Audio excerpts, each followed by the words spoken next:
거 되게 어색한데요. 오디세이 학교, 덴마크의 애프터스콜레를 본다. 개비어 고등학생들을 위한 지금은 교장 선생님을 하고 계시고요. 뭐 아시겠지만 대한교육 때 민들레, 그다음에 공감 민들레 이런 활동들을 하고 계시는 김용우 선생님 큰 박수로 300명처럼 쳐주시기를 부탁드립니다. 네, 네. 큰 박수 고맙습니다. 네. 이거 켜질 거 맞습니까? 네. 네. 이렇게 만나네요. 네. 마스크 벗으면 안 될 것 같은데요. 지금 촬영을 하고 있는 걸로 알고 있는데 아마 이 맞이에서 네. 저희가 선서했으면 하겠습니다. 네, 안 되시네. 일단 부끄러워서 좀. 네, 천바석. 네, 하겠습니다. 진짜 반갑습니다. 저 하나도 안 어렵게 왔고요. 그냥 청량리에서 기차 타니까 1시간 반에 남춘천역에 내리고. 그래서 춘천은 정말 가깝구나. 네, 많은 사람들의 욕망의 대상이겠구나. 이런 생각을 새삼스럽게 하면서 그 욕망의 대상인 곳에 살고 계신 분들이 이렇게 오늘 오셨구나. 춘천에 다들 오고 싶어 하는 거 아십니까? 네, 홍천까지는 아직 좀 아닌 것 같고. 네, 춘천은 다들 좀 이렇게 살고 싶어 하고 요즘 좀 춘천이 핫하다고 해야 되나? 좀 그런 거 있는 것 같더라고요. 그래서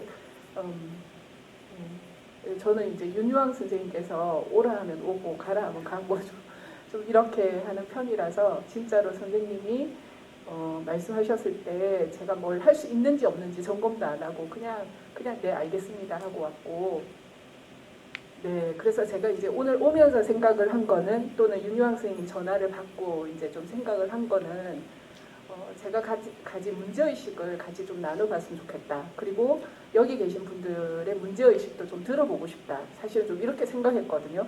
그래서 좀 서로 나를 세워가지고 쟁점도 한번 만들어보고 그거 가지고 좀 이렇게 논쟁도 해보고 이랬으면 좋겠다고 생각을 했는데 이 장소가 우리를 그렇게 만들지 않을 것 같지만 그래도 한번 네, 나를 세워봐 주시기 바랍니다. 제가 하는 이야기에 나를 세우고 과연 그래?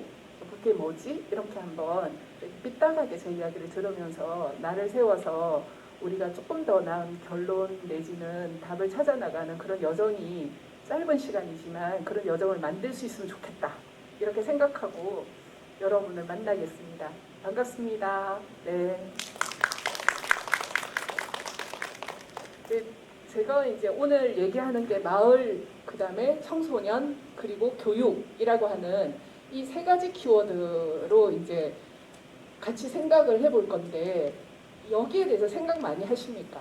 이 마을, 그 다음에 청소년, 그리고 교육. 이 마을과 청소년을 연결하는 어떤 도구 내지는 징검다리 이게 이제 교육으로 들어온 거 아닐까 하는 생각이 드는데 이 셋 다 사실은 되게 개념적으로나 되게 어려운 말이죠. 예, 물론 각자의 사전적 의미는 각자 가지고 있겠으나 이게 통용되는 또는 소비되는 느낌은 되게 다르단 말이에요. 국가가 하는 이야기, 이 단어를 쓸 때 교육부가 하는 이야기가 있는 것 같고 뭐 행자부가 하는 이야기가 있는 것 같고 또는 윤유왕 선생님이 하시는 맞이에서 하는 게 있는 것 같고 이렇게 좀 각자 다른데 나는 이 단어들을 어떻게 생각하고 있을까 이걸 한번 조금 이렇게 떠올려 보시면 좋겠는데 사전적 의미의 마을, 먼저 마을이라는 것부터 한번 살펴보면 제가 이제 원고를 드렸고 그 다음에 PT를 짤막한 걸 하나 준비해 왔는데 일단 제가 마을에 대한 이야기를 먼저 조금 그냥 말로 한번 해볼게요. 그 원고에 있는 내용과 좀 닮은 거기도 한데 그러니까 마을 제가 처음 인류학자인 조한혜정이라고 하는 선생님이 마을을 만들어야 된다 이런 이야기를 처음 하신 게 제 기억에 한 15년 전이에요. 그 조한혜정 선생님이라고 혹시 아십니까? 조한혜정이라고 하는 인류학자인데 우리 사회에 여러 가지 메시지도 직접적으로 던지면서 우리 사회가 어떻게 나아가야 될까 이런 걸 많이 열심히 하시는 분인데 이분이 대학 교수를 하면서 우리나라 최초로 진짜 좀 이상한 청소년 시설을 만들었었거든요. 그 이상한 청소년 시설이 뭐냐면 여기 계신 분들 중에 아는 분들도 많으실 것 같은데 하자센터라는 곳이었어요. 지금은 하자센터 하면 다들 그 하자센터 하지만 처음에 하자라고 얘기했을 때 뭐 하자 부수? 뭐 이렇게 하면서 사람들이 무슨 그런 이름이 다 있냐 이렇게 얘기하던 시절에 그런 걸 만들었어요. 근데 이게 이제 하자라고 하는 거는 별칭인 거고 이제 하자, let's go 뭐 이런 의미, let's doing 이런 의미일 텐데 그거는 별칭인 거고 실제 그 정식 명칭은 뭐였느냐 하면 서울시가 만든 시설이었어요. 그래서 서울시 청소년 직업체험센터였어요. 여기도 청소년 시설인데 지금 여러분들이 앉아 계신 곳도 청소년 시설인데 알고 보니 저도 이제 그 당시에 잘 몰랐는데 알고 보니 청소년 시설이 이렇게 좀 갈래가 있어서 서울시에 있는 청소년 시설은 이런 수련관이 있고 그 다음에 수련관이 아닌 청소년 시설을 특화시설 이렇게 얘기하는 거예요. 특화시설들은 뭐냐면 특별한 목적에 의해서 만들어진 시설을 특화시설 이렇게 얘기하는데 그 하자센터가 특별한 목적으로 만들어진 청소년 시설 중에는 서울에서도 처음이고 우리나라에서도 처음이었어요. 그전에는 청소년 시설, 그러니까 청소년이 갈 수 있는 공식적으로 갈 수 있는 곳은 우리가 잘 아는 학교가 있고 그 다음에 학교가 아닌 어떤 곳은 사실은 수련관밖에 없었어요. 근데 그 당시는 수련관도 주로 어디에 있느냐 하면 도시의 외곽 또는 되게 이제 수련원이라고 해서 아주 숲속에 있거나 뭐 평창에 가면 있는 이런 거 있잖아요. 그런 게 이제 수련원이 있고 뭐 이런 수준이었는데 하자가 이제 청소년 직업체험센터라는 이름으로 출범을 한 거예요. 그때 당시 이제 조한이라고 하는 사람이 생각했던, 그러니까 이걸 해야 되겠다. 대학에서 인류학을 가르치는 사람이 청소년들과 뭔가를 해야 되겠다라고 결심을 했던 이유가 뭐냐면 그게 아마 조한이 마을이라고 하는 이야기를 하게 된 뿌리 같은 거가 아닐까 하는 생각을 지금도 하는데 그때 당시가 이제 그 90년대 말, 90년대 중후반에 우리나라 청소년들의 머리를 가장 강력하게 지배했던 건 아마 여기 계신 분들이 잘 아시는 서태지였을 거예요. 그래서 서태지가 어마어마한 메시지를 던지는 거죠. 근데 그때 이제 서태지가 던진 메시지가 뭐냐면 네 생각대로 살아라. 누가 시키는 대로 하지 마라. 부모를 거역해라. 그 다음에 학교를 거역해라. 세상을 거역해라. 네 생각대로 살아라. 이런 메시지를 이제 서태지가 열심히 던졌고 근데 서태지가 그런 메시지를 열심히 던진 건 사실 서태지 혼자서 던진 게 아니고 어떤 시대적 흐름이 있었던 거죠. 그래서 90년대 중후반의 시대적 흐름, 그러니까 그때 사회에 많은 사람들이 아마 여러분들이 90년대 중후반에 그런 고민을 하셨는지 잘 모르겠는데 그때 우리 사회가 열심히 고민했던 건 뭐냐면 탈근대라고 하는 그런 일종의 흐름이라고 해야 되나? 탈근대라고 하는 게 뭐냐면 근대는 계속 제가 이 재미없는 얘기를 하죠. 괜찮아요? 괜찮아요? 좀 이렇게 재미없어도 잘 한번 따라와 보시면 네. 분홍색 티셔츠 입으신 분 괜찮습니까? 네. 안 괜찮으면 이렇게 문제 제기를 해주시면 감사하겠습니다. 네. 그래서 그때가 탈근대인데 탈근대의 핵심은 뭐냐면 그러니까 근대가 있겠죠. 근대에서 탈출한다가 탈근대일 텐데 근대는 정답이 하나가 있어. 그 다음에 권력은 중앙에 있어. 이게 탈근대의 핵심인 거예요. 정답이 하나가 있고 권력은 집중되어야 되고 근데 탈근대라고 하면 이거에서 해방되는 거. 그럼 권력은 어디 있는 거냐면 분산이 돼야 되겠죠. 우리 사회의 뭐 지방자치라든지 권력의 분산이라든지 이런 이야기들이 나오기 시작한 게 그 90년대 중후반이에요. 그래서 그래 정답은 절대 하나가 아니야. 정답은 여러 개가 있을 수 있어. 아니야 정답은 없을 수도 있어. 이런 생각을 하기 시작했고 그래서 정답을 쫓지 말고 그냥 너의 욕구, 너의 생각을 잘 찾아봐.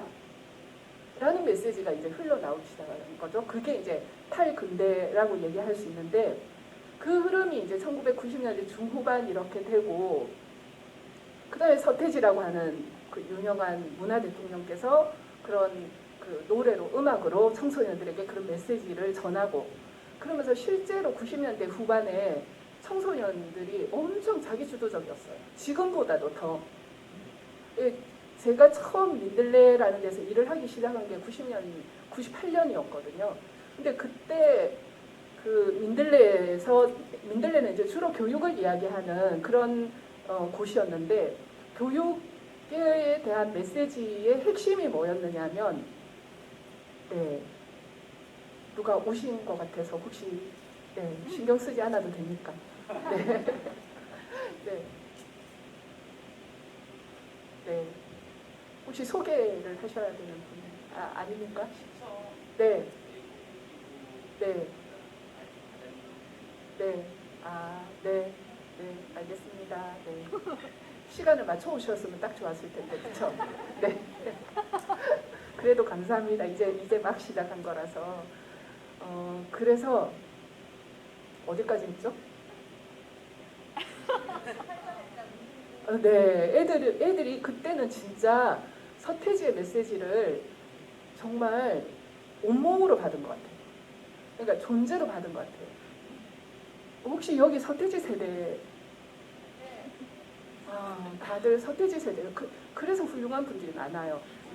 그때 청소년이었던, 그러니까 서태지의 메시지를 온몸으로 받았던 청소년들, 그 당시에 그때 사람들이 되게 훌륭해요.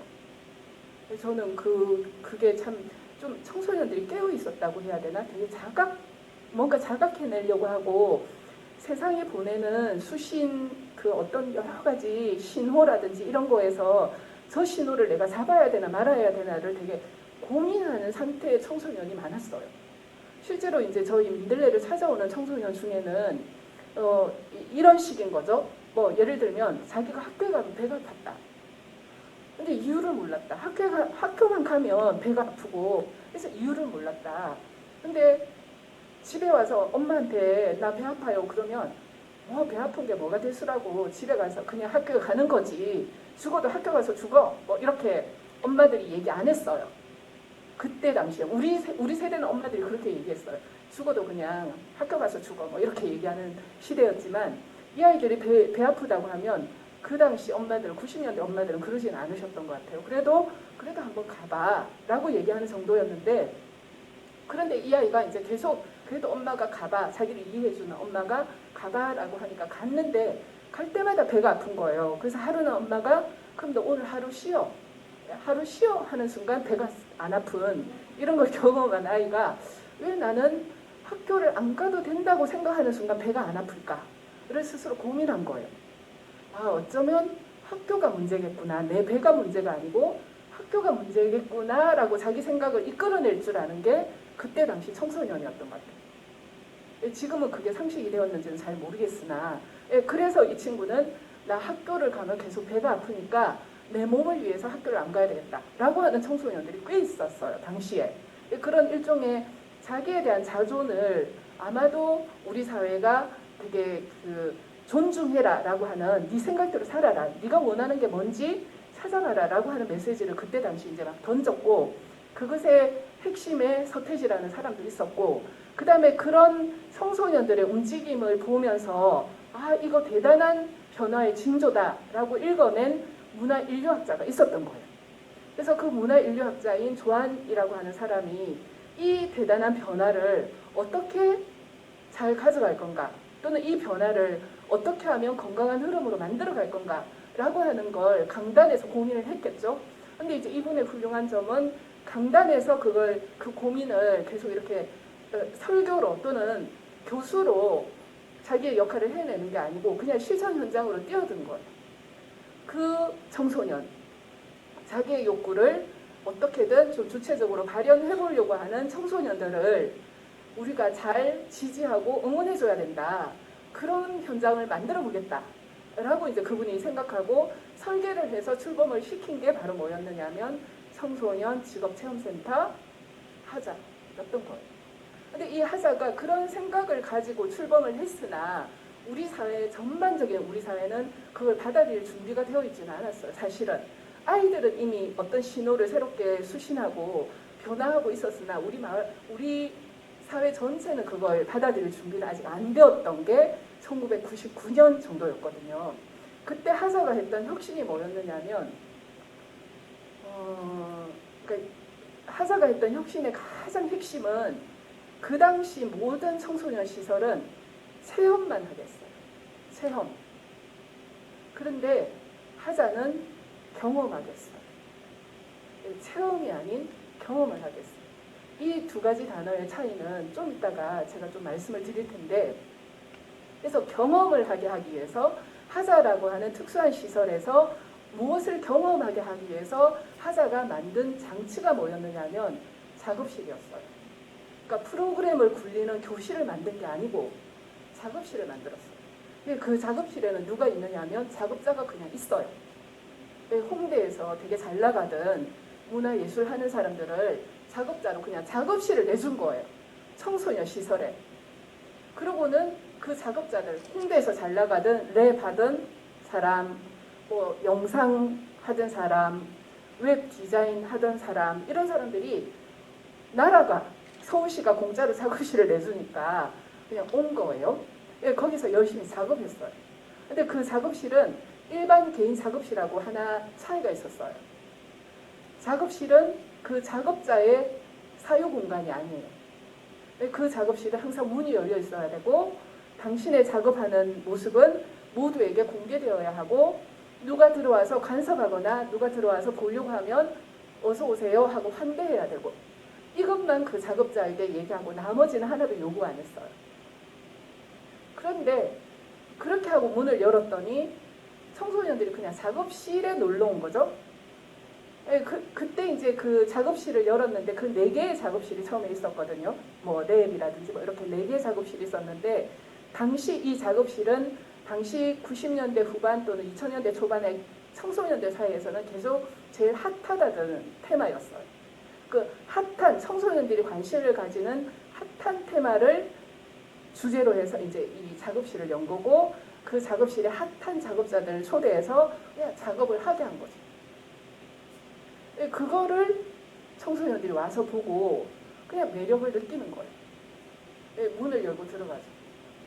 그 문은 유리문으로 되어 있어서 밖에서 이렇게 들여다볼 수 있는 문이긴 했는데 처음에 밖에서 이렇게 들여다보다가 도저히 밖에서 들여다봐서는 이거 안 되겠다 해서 청소년들이 문을 열고 들어가요. 모집 이런 거 하는 거 아니고 그냥 문을 열고 들어오게 그 매력적인 작업자들이 거기서 혼신을 다해서 작업을 하는 거죠. 그러면 문을 열고 들어간 청소년은 그 작업실에서 누구도 가르치려 들지 않는 작업자와 뭔가를 해보는 거예요. 그걸 해보고 나면 그걸 하는 순간 이 아이에게 여러 가지 생각이 들겠죠. 그게 경험인 거예요. 체험이 아니에요. 뭐 네일 아트 체험, 바리스타 체험, 목공 체험이 아니고 경험을 하게 해요. 그러고 나서 그 친구들 중에는 현재 영화 감독이 되거나 아트 디렉터가 되거나 뭐 이런 상황이었어요. 하자의 청소년들을 관찰을 한 거죠. 하자에 온 청소년들을 이제 관찰을 했는데 제가 아까 말씀드린 것처럼 그 서태지와 함께 청소년 시절을 보냈던 그 아이들은 되게 열정이 있었고 자기의 존엄이나 이런 걸 스스로 찾으려고 했고 좀 이런 기색이 완연했어요. 제가 만난 아이들, 민들레에서 만난 아이들도 그랬으니까요. 그런데 2005년, 6년, 7년 이렇게 세상이 조금씩 달라지고 하면서 그 2005년, 6년, 7년의 청소년들은 이제 한 10년 정도 달라진 거죠. 그 서태지의 세대에서 좀 한 10년 정도 건너뛰었을 때 무슨 일인지 청소년들이 달라졌어요. 무슨 일인지. 그 달라진 청소년들의 상태가 어땠느냐 하면 한마디로 무기력이었어요. 작업실을 폼나게 열어놔도 작업실 안에서 작업자가 정말 열심히 뭔가 매력적으로 자기 매력을 발산하면서 최선을 다해서 작업을 하고 있어도 흘끔흘끔거리는 청소년도 없는 거예요. 심지어 문을 열고 들어와 없는 거예요. 그 사이 세상에 무슨 일이 있었을까? 청소년들이 왜 이렇게 달라졌을까? 그러면 우리는 무엇을 해야 될까? 라고 그분이 아마 고민을 하셨던 것 같아요. 그래서 이제 그분이 하자 같은 걸로는 안 된다. 매력적인 곳을 이렇게 만들어봐야 안 된다. 물론 의지가 있는 청소년은 물어물어 찾아와서 작업실을 열고 들어가서 어떤 경험을 하고 그걸 자기 인생의 징검다리로 삼아서 또 어떤 성장을 해 나가겠지만 현재 아이들을 볼 때는 그건 그게 안 된다라고 생각하면서 그분이 생각했던 게 마을이었어요. 마을. 그때 이제 마을이라는 얘기를 했는데 제가 왜 조한의 그 마을 이야기를 먼저 꺼내느냐면 저는 그 말이 너무 싫었어요. 마을이라는 말이. 특히 저는 서울에 살고 있었으니까 그러니까 춘천이라고 하는 컨디션은 어떨지 좀 여러분들이 한번 생각을 해보세요. 또는 춘천이 아니고 다른 지역에 사시는 분들도 당신이 살고 있는 그 지역이나 마을을 생각하면서 그 컨디션을 생각하면서 과연 마을이라는 게 대책이 될 수 있을까? 대안이 될 수 있을까를 한번 생각해 보세요. 저는 마을이라는 말을 듣고 되게 거부감이 생겼어요. 그때 이제 그 조한이라고 하는 사람이 마을의 원형 같은 것, 이상적인 마을의 원형으로 생각한 게 어디였느냐면 성미산 마을이라는 거예요. 네, 성미산 마을은 전국적으로 되게 유명한데 서울 마포에 있는 그 성산동이라고 행정 명칭은 성산동이거나 또는 망원동이거나 이런데 그 성산동 망원동에 아주 작은 동산이 하나 있어요. 그 동산 이름이 성미산이라고 하는 산이고 그 동산 밑에 옹기종기 몇 가구가 그 동산 밑에 사는 모든 사람들이 그런 것도 아니고 그 동산 밑에 몇몇 사람이 살고 있었고 그 몇몇 사람이 자기네들을 일컬어서 성미산 마을 이렇게 이름을 붙였어요. 뭐 그거는 그렇다 쳐. 이건 저의 반감이에요. 반감. 그건 그렇다 쳐. 라고 하는 저의 반감은 뭐냐면 저도 이제 그 성미산 마을에 살고 있었어요. 그 당시. 근데 제가 이제 성미산 마을에 살면서 성미산 마을 사람들은 어떻게 처음 성미산 마을을 만들게 됐느냐면 아이들 교육 때문에 만들었어요. 처음부터 그 동네 살던 사람이 아니고 성미산 마을은 사실은 이 동네하고 좀 여기 수련관이 있는 마을하고 좀 비슷한데 아직 그 옛날에 단독주택이 꽤 있었고 그런데 단독주택 좀 마당이 있던 단독주택이 빌라화 되어가는 그런 동네였었어요. 그러니까 2000년 초반 2005, 6년 뭐 이런 무렵은 그러니까 빌라가 많이 있고 간혹 단독이 있는 산 아래, 동산 아래 있는 작은 마을이었어요. 강남이 한창 잘 나갈 때, 그러니까 뭐 지금도 강남은 뭐 하늘을 뚫고 있지만 그때도 강남은 예사롭지 않았어요. 그리고 같은 마포도 저기 공덕동이나 이런 데들은 아파트가 막 세워지고 뭐 되게 이렇게 비싸고 그게 투자를 하면 금세 부자가 되고 이런 시절이었어요. 그때도 지금도 비슷하지만 그런데 성미산 마을은 빌라에다가 뭐 이렇기는 한데 되게 한적하니 괜찮은 뭐 이른바 이제 서민이 사는 그 다음에 재래시장이 있어서 그 재래시장에서 사람들이 맛있는 과일을 사 먹고 뭐 그렇게 사는 동네예요. 근데 그 동네에 아이를 우리가 같이 한번 키워보자 라고 생각하는 사람들이 한 명, 두 명 공덕동의 아파트를 사는 게 아니고 강남의 아파트를 사는 게 아니고 거기 와서 빌라를 사거나 단독을 사거나 또는 빌라에 전세를 얻거나 하는 사람들이 한 명, 두 명 생긴 거예요. 근데 그분들 중에는 돈이 없어서 그러지 않고 돈이 있는데도 그런 분들이 꽤 있었어요. 아마 지금에 와서 후회를 하길지는 잘 모르겠지만 당시 그런 분들이 돈이 있는데도 불구하고 변호사, 의사 이런 사람이 많았거든요. 그런데 성미산 아래에 있는 빌라에 24평짜리 빌라에 옹기종기 살면서 아이를 같이 키우자는 그런 의지를 가지고 의기투합해서 공동육아를 처음 시작을 했고 공동육아를 하다 보니 이거 공동육아만으로 안 되겠네. 우리가 그냥 국가에서 얘기하는 그런 교육 시키지 말고 우리가 생각하는 교육하자 해서 대안학교를 초등 대안학교를 만든 거예요. 우리나라에서는 초등 대안학교로는 두 번째 학교예요. 엄청 빨리 시작을 한 거죠. 우리나라에서 두 번째로 초등 대안학교를 만드는데 쉽지 않았어요. 돈도 많이 들고 게다가 다른 뭐 공덕동이나 강남이나 이런 데 비해서는 땅값이 싸다고는 하지만 그래도 거기에다가 학교라는 공간을 만들기에는 그렇게 쉬운 일은 아니었어요. 능력 있는 사람들이 자기 주머니를 털어서 성미산 밑에 학교 부지를 사서 학교 공간을 만들었어요.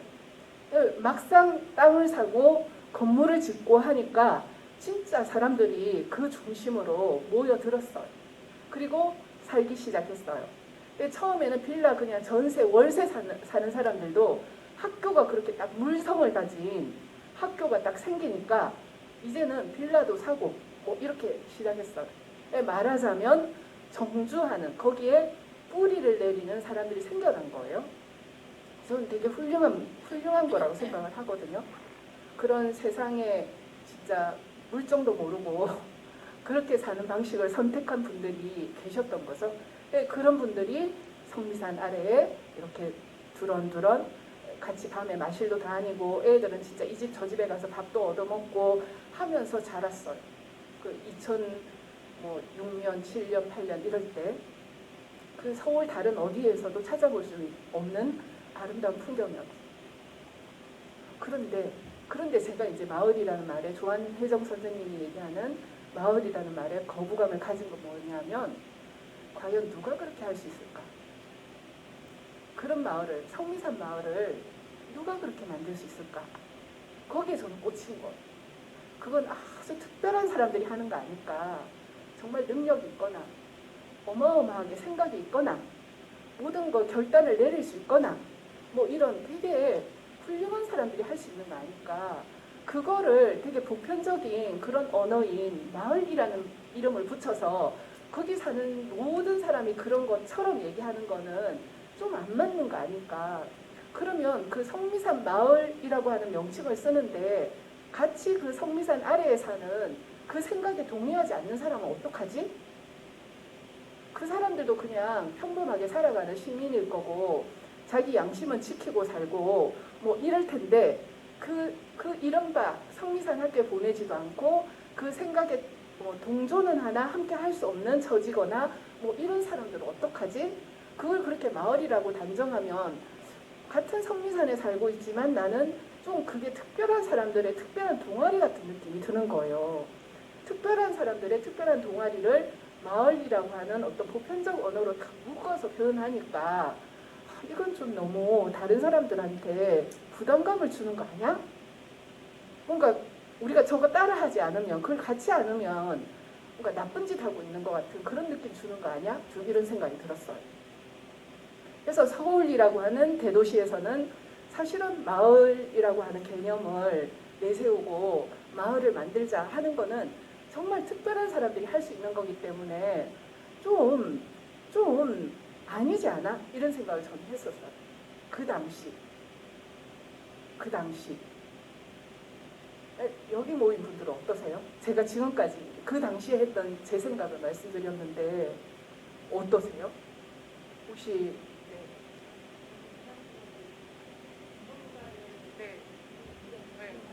저희 큰아이는 공동육아를 키우고 있었는데 성미산 학교에 되게 관심이 많아졌어요.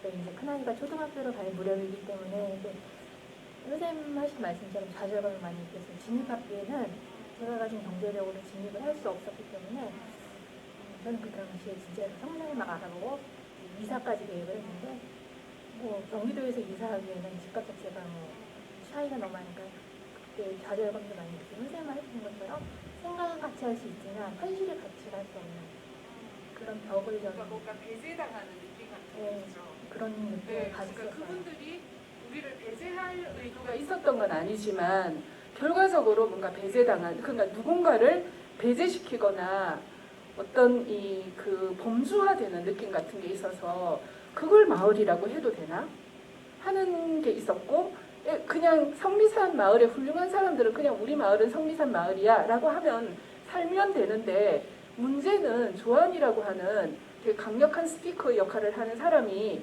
자 우리 마을 만들자 이렇게 하니까 그게 불편했던 것 같아요. 마을을 그렇게 성미산 마을 사람같이 살려면 그렇게 사는 건 되게 나도 닮고 싶고 가늠하면 그렇게 하고 싶지만 자 하자라고 하니까 그걸 못하는 나는 되게 불편해지는 거, 꼭 죄짓는 것 같고 뭔가 사람들을 되게 힘들게 하는 것 같아서 당시 저는 조한의 그런 말을 되게 싫어했어요. 그러면서 이제 그럼에도 불구하고 저는 그러면 우리의 마을은 어때야 되지? 해서 그걸 넘어설 수 있는 이제 저는 민들레라는 데서 일을 했으니까 민들레가 하는 일은 어떤 게 있었느냐 하면 메시지를 전파하는 일을 했어요. 그래서 잡지를 만들어서 지금도 이제 여전히 잡지를 만들고 있는데 잡지를 만들어서 우리는 어떻게 살아야 할까? 우리는 어떻게 연대해야 될까? 교육은 어때야 될까? 이런 고민들을 함께 나누는 그런 역할을 민들레가 하고 있어서 아 맞아. 어쩌면 성미산 마을, 그러니까 성미산 아래에 있는 그 어떤 사람들의 그 모임 또는 그 삶을 마을이라고 하기도 하겠지만 나한테 마을은 뭘까라고 나한테 질문을 해서 저는 그때 그런 생각을 했어요. 공간을 넘어, 장소를 넘어 내 말이 또는 우리의 말이 가 닿는 곳. 그래서 생각을 공유하고 마음을 공유하고 언제든 함께 결단하면 그것을 지지하고 응원해주는 마음이 서로 연결되는 것. 이게 마을이 아닐까. 그래서 말이 가 닿는 곳이 마을이다. 이렇게 전 좀 그 당시 정리를 했어요. 그러고는 그 물리적인 마을 만들기는 누군가를 배제하는 거기도 하고 되게 너무 어려운 거기도 하고 해서 좀 이렇게 저의 개념 안에서는 저의 머릿속에서는 좀 지우는 것 비슷하게 이렇게 했었거든요. 그런데 지금은 사실은 좀 달라졌어요. 아마 지금 여기 와 계신 분들도 좀 되게 비슷할 텐데 그게 저는 정책화, 이것도 서울 춘천시에서 지금 하고 있는 거잖아. 이 강의도 어떤 의미에서 춘천시에 도움이 있어서 가능한 건데 정책화되는 거, 정책의 사업화되는 거, 그 다음에 우리의 실행이나 실천이 이어지는 거, 이게 좀 딜레마가 있는 거가 어떨 때는 위에서 톱다운 방식으로 이거 마을 만들기 해야 돼, 춘천시가 해야 돼, 서울시가 해야 돼 하면 조한회정이라고 하는 어른이 해야 돼 하는 것보다 훨씬 더 기분 나쁘잖아요. 그렇잖아요. 그렇죠? 뭘 해야 되는데 뭐 이렇게 되잖아요. 근데 가만 생각해 보니까 그러니까 그 성미산 마을이 만들어지고 그 다음에 그 뒤에 서울에서는 또 삼각산이라고 다 산 밑에 마을이 만들어져요. 강북에 있는 삼각산이 있는데 북한산의 다른 이름인데 그 삼각산에 또 성미산 마을하고 비슷한 움직임이 생겨나고 삼각산 마을이라고 하는 마을 운동이 또 만들어지고 이런 아주 자생적인 그야말로 자기 욕구가 생기고 그 욕구를 구현해낼 수 있는 능력이 있는 사람들이 그 의지를 구현할 수 있는 물건으로 만들어낼 수 있는 사람들이 마을을 만드는 그 소소한 움직임, 작은 움직임을 하지만 꿈이나 이런 것들은 진짜 야무진 거죠. 대단한 거죠. 그런 게 아주 느린 속도로 그야말로 자기 주머니를 털기도 하고 그 과정에서 싸우기도 하고 헤어지기도 하고 뭐 아주 지난한 과정을 겪으면서 소소하게 마을을 만들었는데 이거를 서울시가 가져간 거예요. 서울시가 가져갔어요. 근데 저는 지금 이걸 춘천시가 가져갔어요. 가져갔다는 게 이 생각을 춘천시가 가져갔어요. 또는 서울시가 가져갔어요. 좀 감사하잖아요. 그 성미산 마을을 만든 사람, 그러니까 우리를 배제시키려고 했던 게 아니고 아이를 같이 키우자. 투기의 광풍에 자유로워져서 그거 넘보지 말고 우리 한번 제대로 살아보자. 라고 했던 그 사람들이 그 사람들의 삶의 방식을 인정해주고 춘천 시민이 서울 시민이 다 그렇게 살았으면 좋겠다는 마음으로 이걸 가져갔어요. 맞습니까? 맞습니까? 윤유왕 선생님 어떠세요? 네. 네. 그러니까 저는 그런 점에서 되게 이게 전환이라는 생각을 해요. 저는 되게 그러니까 일명 감사한 게 있는 거예요. 근데 잘 아시는 것처럼 이 관에서 이런 것들을 정책 사업으로 할 때 몇 가지 이제 실수를 하기도 하죠. 뭐 예를 들어 눈에 보이는 뭔가를 빨리 만들어내라. 사실 성미산 마을, 삼각산 마을이 하루아침에 만들어진 건 절대 아니거든요.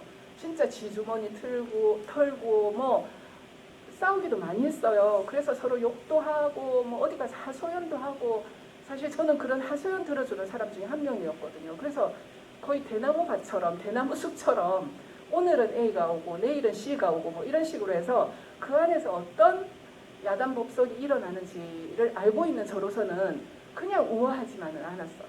그냥 아름답지만 않은 거죠. 근데 그 지난한 과정이 있어서 사실은 그 마을이 만들어지는 거예요. 그게 진실인 거예요. 그런데 서울시는 그 지난한 과정은 인정하지 않아요. 그냥 만들어진 그 아름다운 마을만 빨리 만들어라. 빨리 뭐 해라.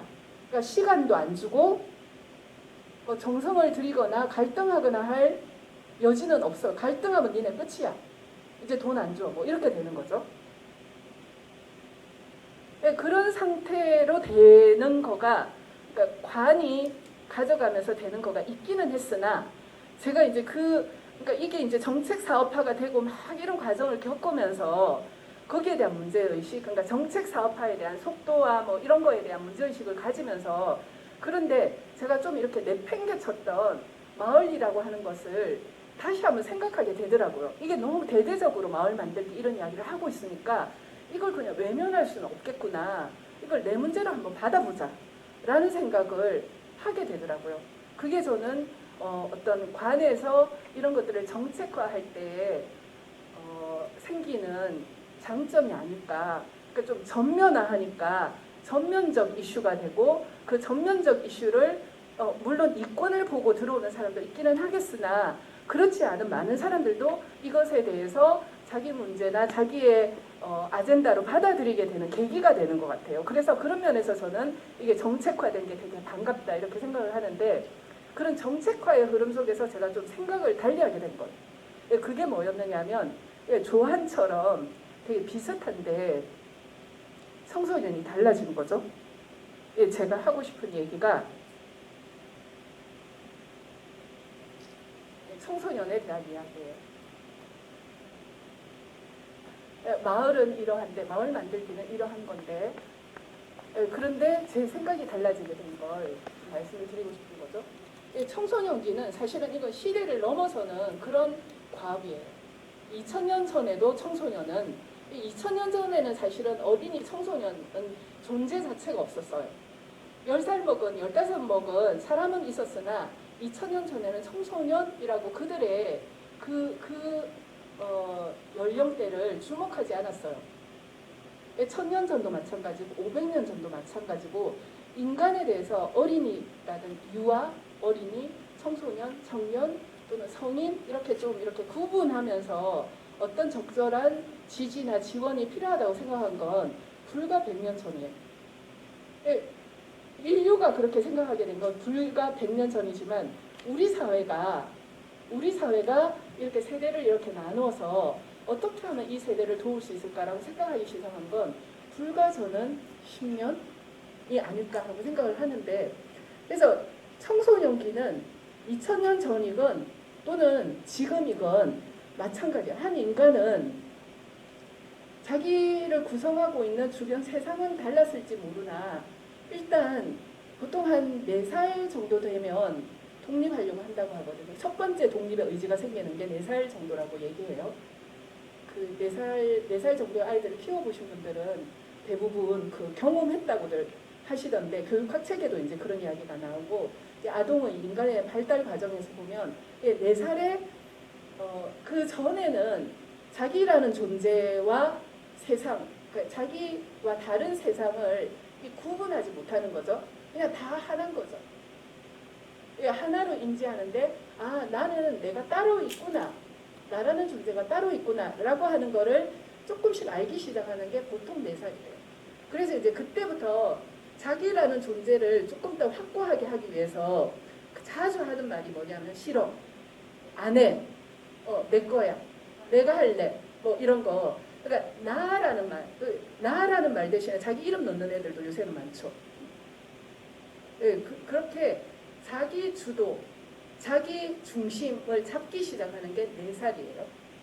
근데 그때는 이제 막 시작하는 건데 본격적으로 자기의 세계를 구축하려고 하는 시기가 청소년기. 예, 보통 우리가 흔히 12살에서 한 19세 정도까지, 예, 물론 이제 뭐 그 문체부에서 얘기하는 청소년은 또 연령대가 그게 아니에요. 24살까지를 청소년기라고 얘기하고, 청년은 요즘 39세까지가 청년이에요. 여기 다 청년들 아니세요? 아니세요? 네네, 그렇게 이제 하긴 하지만 우리는 암묵적으로 청소년기 하면 중고 연령대의 아이들을 떠올리면서 좀 상상을 해보시면 좋을 것 같은데, 이때 그 나이 때의 인간은 어쨌든 부모를 벗어나려고 해요. 그러니까 부모를 벗어나려고 하는 자의식이 있고 없고가 중요하지 않고 그런 기세가 등등해지는 거죠. 자기가 인지했건 못했건. 그래서 뭐 우리가 흔히 이야기하는 사춘기나 이런 게 다 그런 증상들인 거죠. 부모하고 충돌이 일어나고 부모가 시키는 건 너무 싫고 친구가 되게 좋고 이런 상태가 되는 게 이제 이 청소년기인 건데, 그 상태를 잘 넘겨야 되기도 하는 거예요. 그래서 부모를 넘어서서 부모에게 어깃장을 부리기 시작하고 부모의 생각을 넘어서고 부모가 던지는 메시지를 수용하지 않고 그냥 반대를 하고, 어떨 때 무조건 반대도 하죠. 근데 무조건 반대를 해보는 경험이 되게 중요한 것 같아요. 그러니까 부모의 말을 의심해보는 거.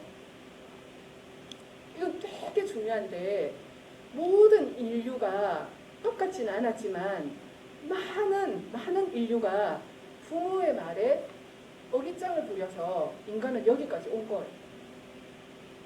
그냥 부모 시키는 대로 했으면 어떤 세상이었을지 생각해 보세요. 2000년 전에 부모들은 자기 자식에게 뭘 시켰겠어요? 그냥 다 사냥하라고 하고 좀 더 나가면 농사 지으라고 하고 아마 딴짓하고 뭐라 했을 거예요. 그러니까 부모에게 어깃장을 부렸던 그 기세 때문에 우리는 여기까지 온 거예요.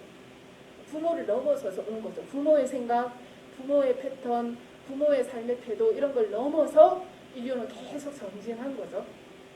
근데 그거는 어떤 세대 또는 시대만 그런 게 아니고 개체를 들여다봐도 마찬가지예요. 한 명 한 명의 인간은 다 부모를 넘어서고 싶어 해요. 그게 제일 본능적으로 그게 이제 막 끌어오르는 때가 10대 청소년기라는 거죠. 그래서 이걸 잘 넘어서고, 근데 부모를 넘어서되 마음대로 해서는 안 되잖아요. 제대로 된 방향으로 부모를 넘어서야 되잖아요. 그래서 뭐가 필요하냐면 실력이 필요한 거예요. 공부가 필요한 거예요. 청소년기는 진짜 공부해야 돼요. 부모를 넘어서서 새로운 세상을 만들어내기 위해서 부모가, 그러니까 공부가 필요해요. 저는 진짜 청소년은 공부해야 된다고 생각해요. 그러니까 입시 공부가 아니고 인류가 전진하기 위해서 공부해야 된다라고 생각을 하는데, 그거를 해내는 과업을 받고 있는 시기가 청소년기라는 거죠. 그 다음에 또 하나가 청소년기는 추상적으로 사고하기 시작. 우리가 가장 추상의 세계가 수학이죠.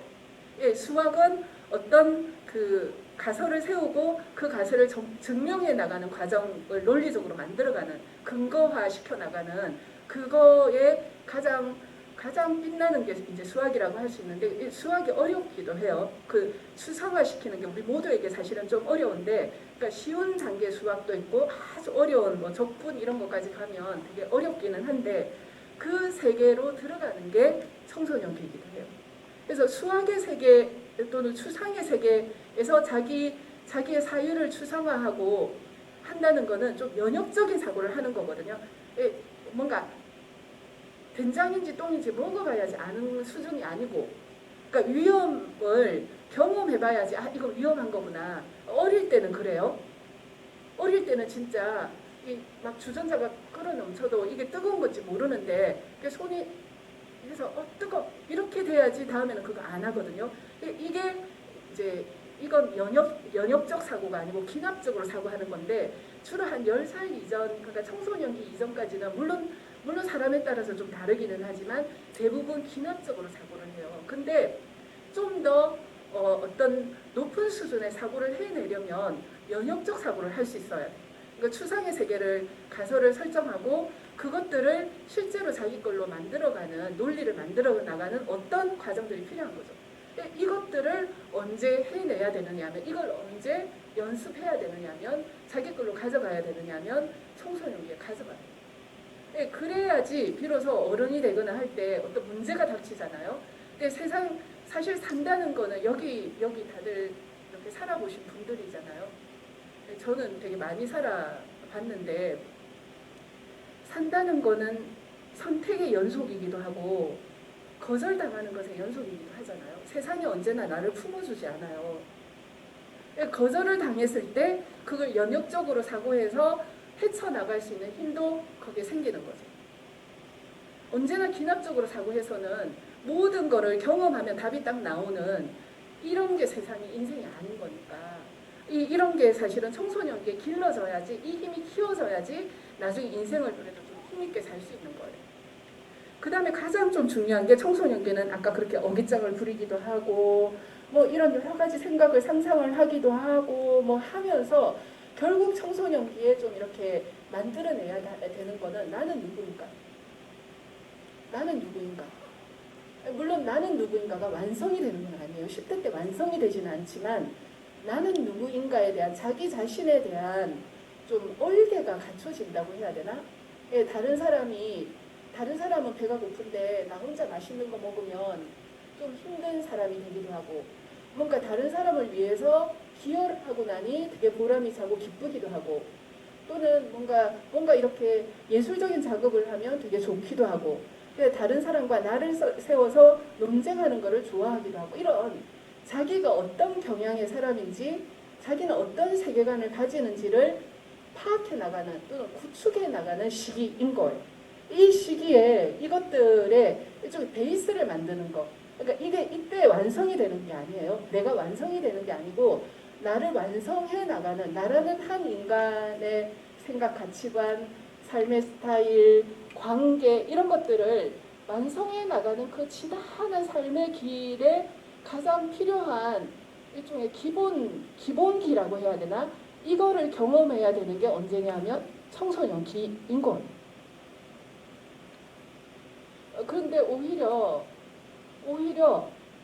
어떤 면에서는 이렇게 사회가 발달하면 발달할수록 이 기본적인 과정, 그러니까 청소년기라면 앞서거니 뒤서거니 또는 좀 더 질롭게 하든 경험하든 안 하든 지간에 개인의 개별적인 인간들이 다 이 과정을 거친다, 해낸다라고 하는데 세상이 발달하면 발달할수록 개인이 이 과정을 거치게 냅두지를 않는 거예요.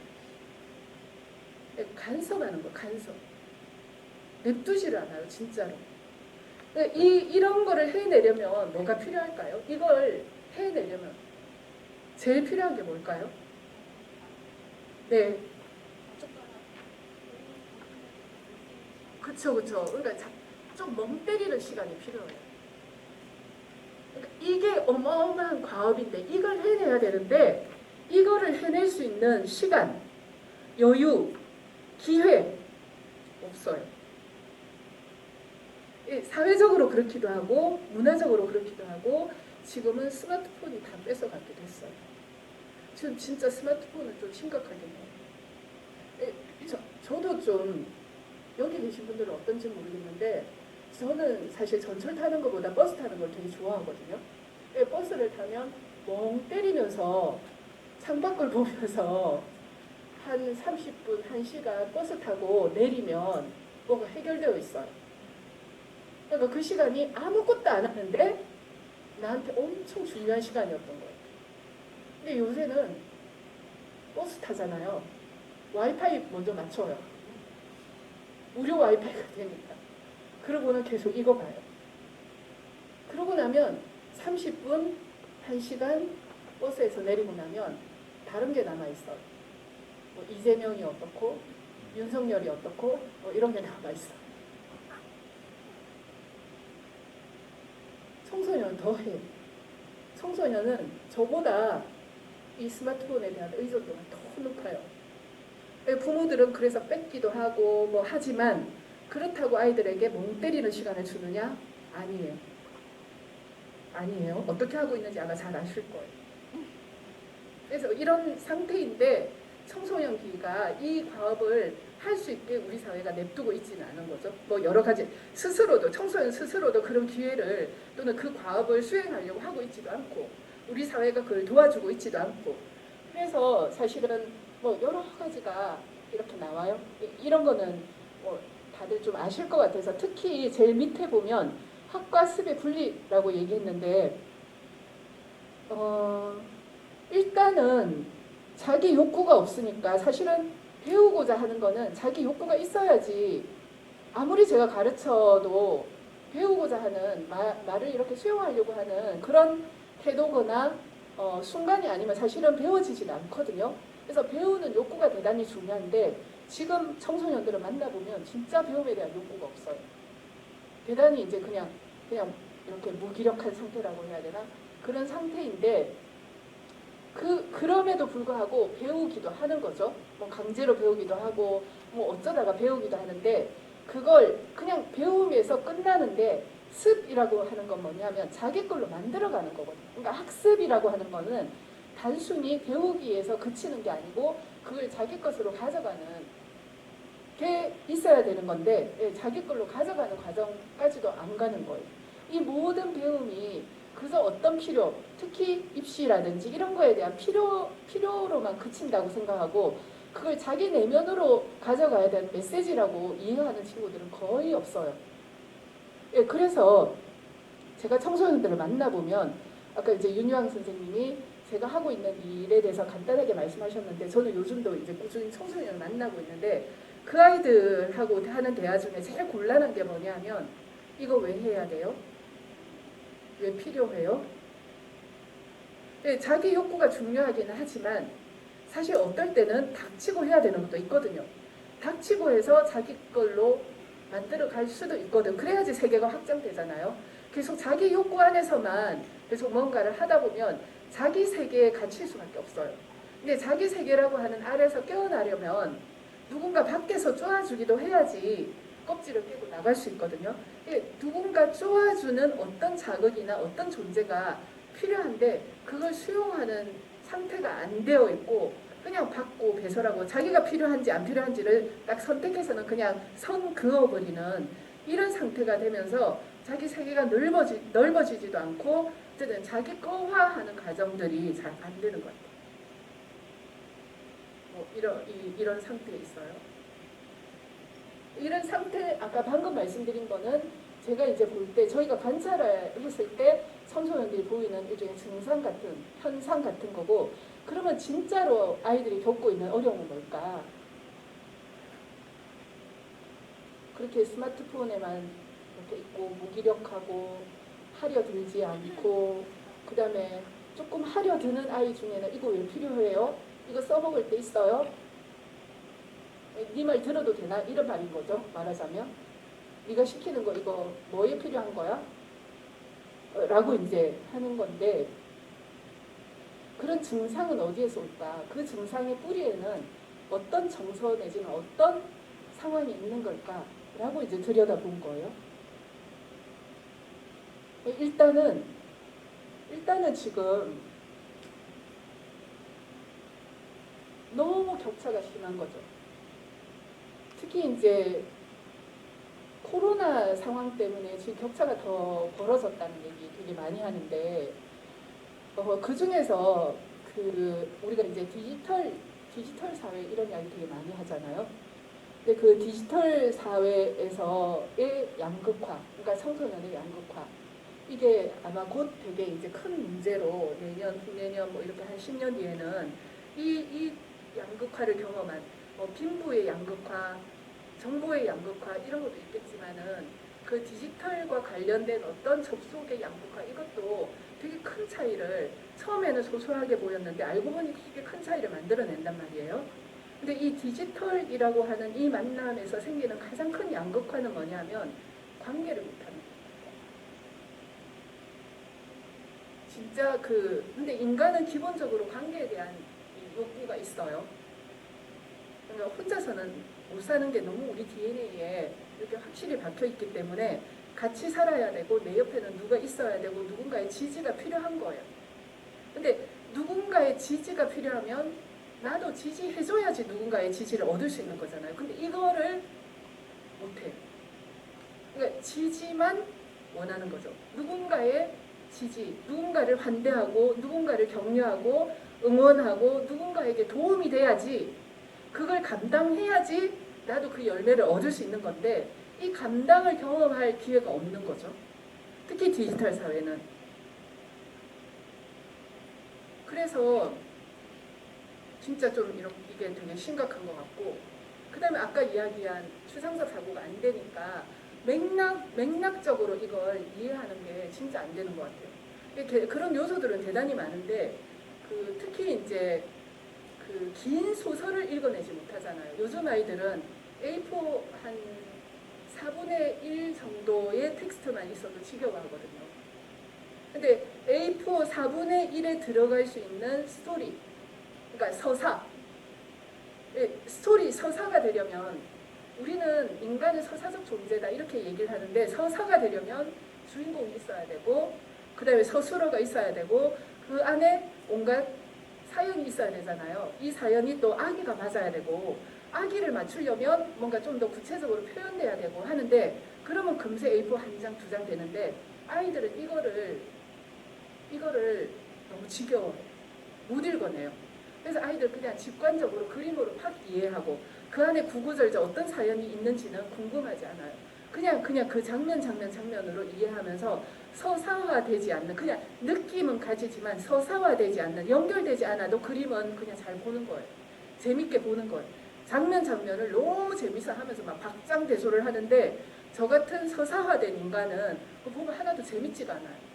캐릭터가 어떤 캐릭터인지, 이 캐릭터에게 무슨 일이 일어났는지, 그 역경이 있었으면 어떻게 헤쳤는지 이런 게 있어야지 저는 웃기기도 하고 감동이 있기도 한데, 서사가 있어야지 되는데 얘네들은 그게 없어도 그냥 웃기도 하고 울기도 하고, 이게 맥락적으로 잘 안 되는 거죠. 대체적으로 그래요. 정말로 긴 글을 읽는 거를 되게 힘들어하고, 근데 아마 잘 아시겠지만은 유튜브나 이런 데서, SNS나 이런 데서 이렇게 순환되고 있는 정보 같은 경우는 사실 검증되지 않은 거예요. 아까 제가 부모를 넘어서서 가려면 공부해야 된다라고 했는데, 이 아이의 세계를 확장시켜 주거나 어떤 방향으로 좀 이렇게 함께 걸어가줄 그런 검증된, 또는 우리 사회가 합의한, 좀 인정할 수 있는 그런 정보가 흘러다니진 않아요. 그러다 보니까 온갖 그에 반응은 하는데 그게 차곡차곡 쌓이는 것도 없고, 그러니까 일정한 가치관이나 자기의 어떤 신념이나 이런 것들도 없는 거예요. 그냥 어떤 거에 반응하는, 그때 반응하는 존재로 되어 있는 거죠. 그리고 이제 그럼에도 불구하고 관계에 대한 욕구는 있으니까 그 관계에 대한 욕구를 이제 막 이렇게 해소하려고 하는데 잘 안 돼요. 다들 남한테 지지만 받으려고 하지 자기가 해주려고 안 하니까 지금 애들은 만나보면 다 공주님이고 왕자거든요. 그래서 진짜 친절하지 않은 타인을 받아들이기가 또 어렵고, 그런데 또 모두는 친절하지 않아요. 자기가 받기만 했었으니까, 누군가에게 해주는, 베푼다는 거를 해본 적이 없으니까 다 친절하지 않은데 기대하는 거는 자기에게는 친절하기를 원하는 거예요. 이 갭이 너무 커서 진짜 관계를 힘들어해요. 그리고 관계를 풀어나갈 수 있는 솔루션도 없고, 몸도 안 되어 있고 마음도 안 되어 있고 이런 상태인 거죠. 그게 제일 힘들어하는 거예요. 그리고 이제 학교가 사실은 아이들이 되게 많은 시간을 보내는 곳이잖아요. 근데 학교는 이런 어려움이나 이런 부조리함이나 이런 상황이 있는데도 잘 몰라요. 학교는 그냥 크게 문제 일으키지 않으면, 정말 큰 일이 일어나지 않으면 잘 몰라요. 학교 사회는. 선생님들이 너무 바쁘시기도 하고 다른 해야 될 중요한 일이 있기도 하고 그것도 이유가 있겠으나, 근데 정말 이 청소년기의 아이들이 해내야 되는 어떤 과정을 밟아가고 있는지에 대한 관찰이나 케어나 이런 건 없어요. 그러니까 안 해도 그거를 챙겨줄 수 있는 어떤 장치가 없는 거죠. 그런 상태가 계속 이렇게 악순환되고 있는 게 청소년들이 겪는 진짜 어려움이다. 그래서 그러면 아까 얘기한 것처럼 청소년기에 꼭 해내야 될 어떤 과업이 있는 거죠. 자기 세계를 만들어야 되고 그 세계 속에 그러니까 자기 세계를 만든다는 건 나는 이런 세상에 살고 싶어.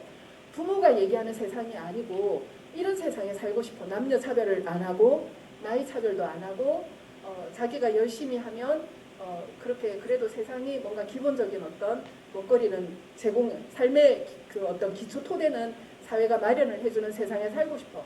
이런 것들을 상상할 수 있는 거잖아요. 네, 그런 상상을 하고 그런 세상을 만들기 위한 일종의 실력을 갖추는 게 청소년기인데 그걸 할 수 있는 거를 어디서 할 건가? 어디서 할 건가? 그냥 가만히 앉아 있으면 스마트폰 보면서 게임하면 그게 될까? 안 된단 말이에요. 그게 안 되면 이걸 해주는 역할은 누군가는 자임하고 있어야 되는 거예요. 그 청소년이 우리의 미래이기도 하니까 진짜 이 청소년기를 잘 보낼 수 있게 누군가는 해야 돼요. 이전에는 이거를 뭐 부모가 했거나 누군가는 또는 스스로가 했거나 오히려 방치되어 있으니까 스스로가 했거나 뭐 이랬을 수 있는데 지금 방치된 상태도 아니에요. 학교는 방치하는지 모르지만 계속 이 아이를 간섭하기도 하고 또 스마트폰으로부터 노연하지 못하기도 하고 하니까 어쨌든 어떤 장치가 필요한 거예요.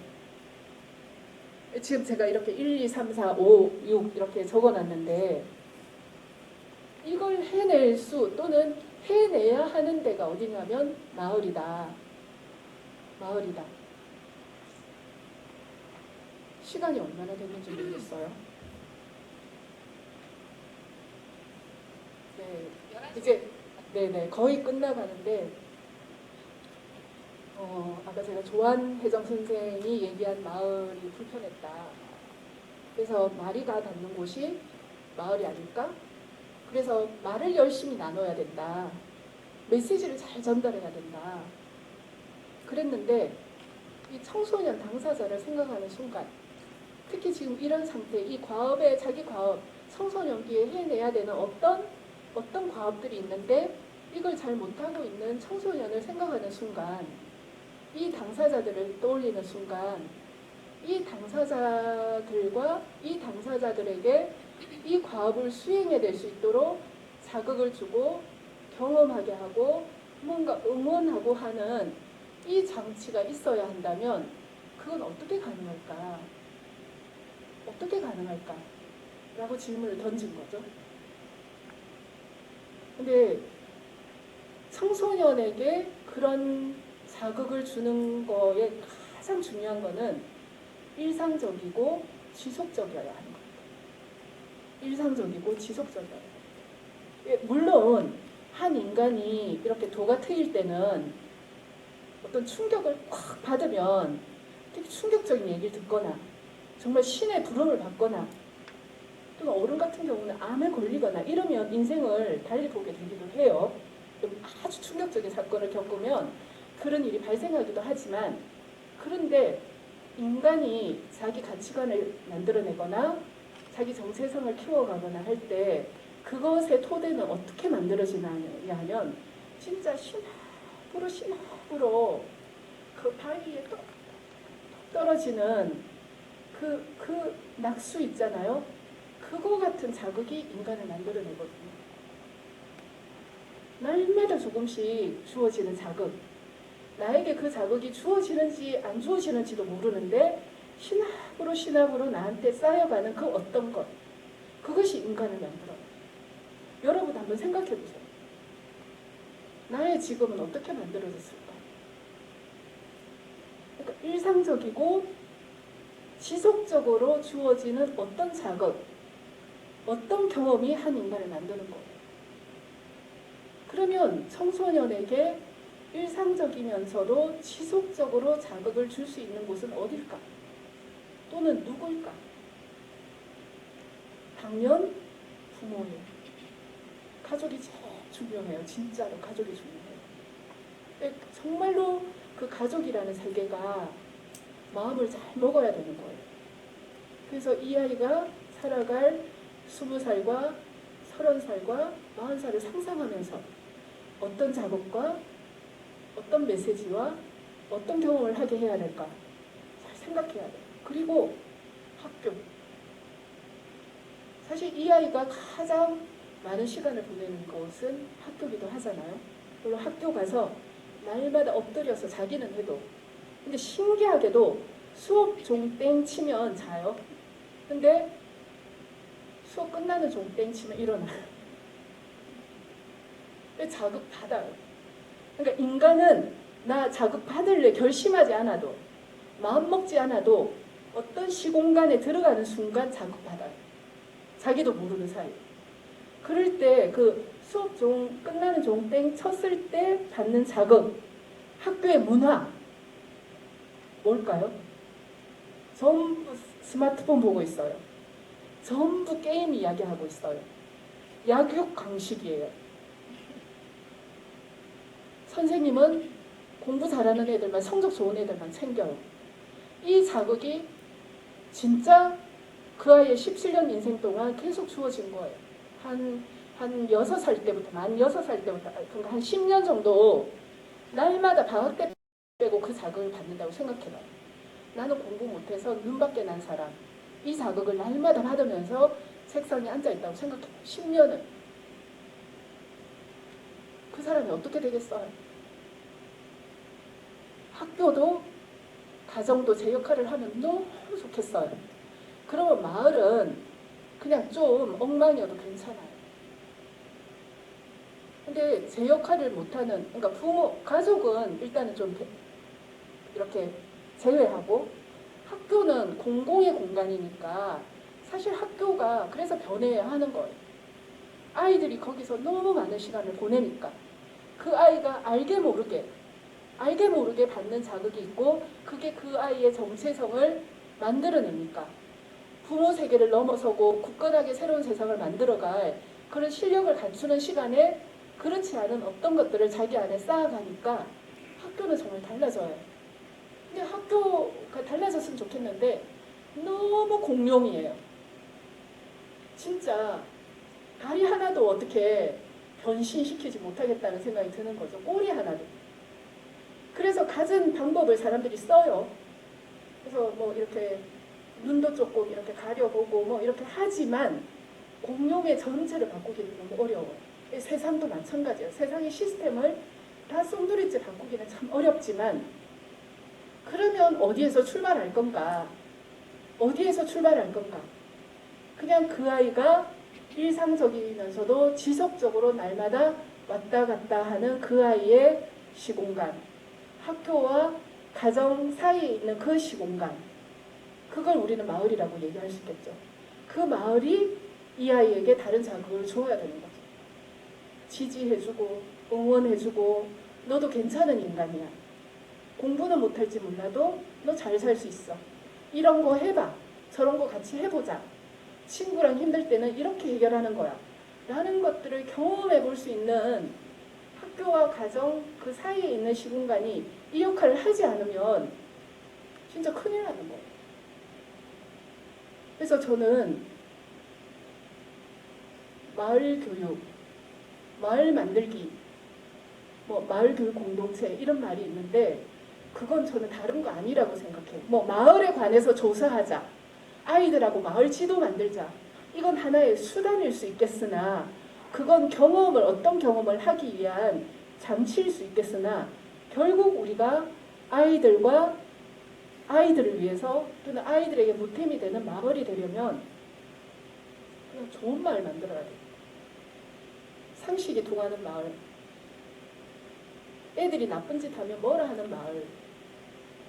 그러려면 한 사람 한 사람이 내가 이 아이에게 어떤 자극을 주는 사람이라는 자의식을 가지고 떡볶이 아줌마도 PC방 아저씨도 또는 이웃 사람들도 가능하면 그런 자의식을 가지고 조심해야 되는 거예요. 내가 원치 않든 원하든 나는 이 아이의 스승이다. 가능하면 반면교사가 아니고 나를 배우고 싶은 사람으로 아이들이 인지하는 그런 사람들이 되는 것. 그런 마을 문화가 만들어지는 것. 이게 저는 마을 교육이라고 생각해요. 그래서 여기 계신 분들은 그걸 만들어가는 사람이어야지 아이들하고 프로그램 하는 사람이 되었으면 안 된다. 물론 그 프로그램은 도구로서 아이들이 그렇게 마을을 인지할 수 있는, 어느 날 일거에 마을 사람들이 다 그렇게 되기는 어려우니까 그냥 나부터 출발하는 거죠. 나부터 저 아이에게 좀 자극을, 좋은 자극을, 건강한 경험을 줄 수 있는 사람이 되리라. 그 도구로 어떤 프로그램이 있는 거지, 그 프로그램을 위해서 아이들이 있는 건 아니라는 거죠.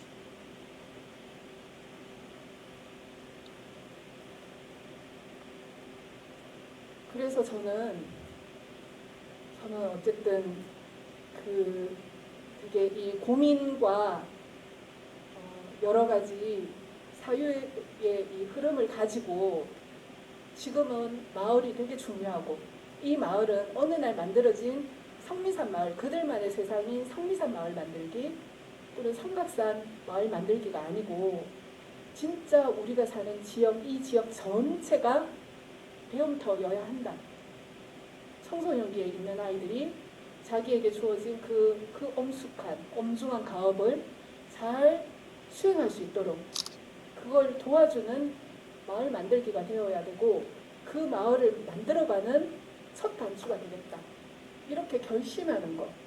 이게 저는 마을 교육 공동체의 시작이고 마을 만들기의 시작 아닐까. 그래서 내 하나가 둘이 되고 셋이 되고 여섯이 되고 16이 되는 그 지난한 과정을 좀 어려움이 있어도 만들어 갈 것이다. 만들어 가야 한다. 라고 생각하는 것. 이게 가장 좀 중요한 거 아닐까 라는 생각을 하면서 네, 이야기가 아주 길어졌네요. 이 정도로 마무리하겠습니다. 고맙습니다.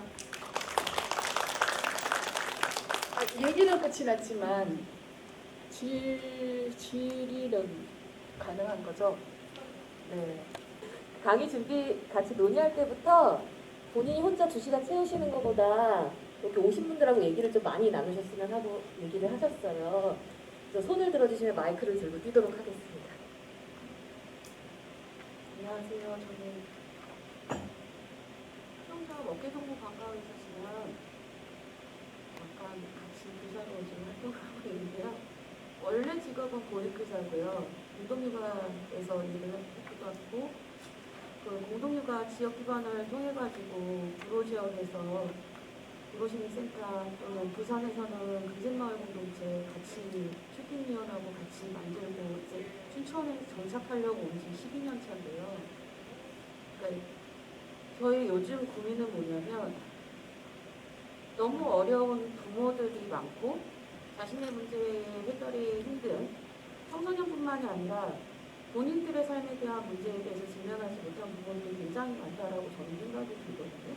그래서 사실 그러니까 저는 아이들하고 20년 정도 있었는데 아이들과 있으면서 겪는 문제들에서 아이들이 나타나는 아이들에게 보여지는 문제 행동이 그 아이들의 문제라고 저는 생각하지 않아요. 사실은 부모들의 양육과 또는 부모들의 수용된 모습들이 부모들의 태도가 좀 바뀌면 그 아이도 자연스럽게 바뀌는 것을 경험했기 때문에 청소년이 저런 문제를 갖고 있다라고 하는 데에는 근본적으로 원죄는 우리한테 있다라고 저는 보고 있고요. 또한 마을 공동체가 형성되기 위해서 지역에서 뭔가를 막 해보려고 하는데 그렇게 만나는 부모들을 만날 때마다 또는 그런 공동체 안에서 아이를 볼 때 본인들의 문제가 해결되지 않는데 저는 교사로서 충원하고 싶고, 그러니까 불편한 어른인 거예요. 아이들에게도.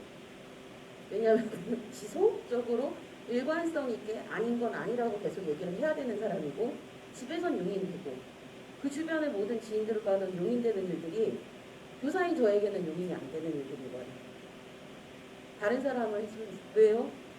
그건 제가 하고 싶은 일인데요. 나는 아까 다른 아이에 대해서 불편함을 토로하는 아이들이 되게 많아요. 그러니까 본인이 다른 아이들한테 불편함을 주는 건 생각하지 않아요. 그러니까 본인이 그렇게 살아보지 못한 거예요. 그래서 그 아이가 어떤 불편하고 도움이 필요한 저학년의 어떤 아이가 너무 이렇게 뭐 예를 들면 워낙 집중을 받았던 아이니까 나만 바라봐줘, 나만 이해해줘, 나는 어리잖아, 나는 이렇게 하는 아이를 보면서 고학년들이 너무 힘들죠. 당연히 힘들죠. 그런데 본인들 스스로도 항상 그렇게 컸단 말이죠. 그래서 교사들이 그 작은 아이 또는 연령이 어린 아이에 대한 배려에 대해서 이해가 안 되는 거예요. 그러니까 그게 이해가 안 되다 보니까 뒤에서 이제 괴롭히는 그런 형태가 된단 말이죠. 근데 저는 그런 걸 보면서 우리가 공동체 또는 지역에서 우리 아이 한번 잘 키우자라고 모이는데 그 모이는 과정에서의 부모, 사실은 그 각각의 부모들의 가진 고민과 아이를 양육하면서의 어려움들이 보인단 말이에요. 교사 입장에서는 그래요. 근데 그 부모랑 얘기하기가 너무 힘들어요. 왜냐하면 보통 그 문제에 대해서 직면하기보다는 회피하시려고 하거든요. 그래서 우리는 보통 회피를 하기 위해서는 명분들이 있잖아요. 얼마나 좋아요. 마을 공동체를 위해서 모두 모이고 그리고 마을의 어떤 공동체성을 막 지향하고 실현하기 위해서 모였으니 당위들이 모두 있단 말이죠.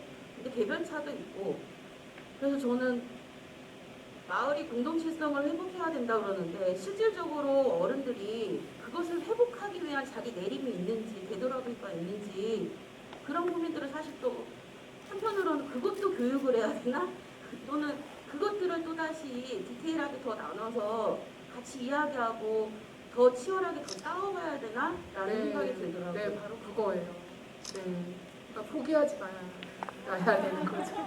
네, 그런데 이제 사실 저는 이제 사실 제가 만나는 아이들의 부모를 변화시킬 수 있다는 생각은 한 10년 전에 접었어. 그러니까 40 넘은 인간은 안 변한다. 너무 공들이지는 마세요. 그럼에도 불구하고 이제 대화는 필요한데 이제 경험을 이렇게 해보면 그런데 이제 저희 그 민들레 같은 경우는 아까 메시지 담론을 전하거나 실천의 내용들을 담아서 그걸 전하는 잡지나 책을 만들기도 하고 또 한켠에서는 청소년을 만나는 교육활동 실천을 하고 있거든요.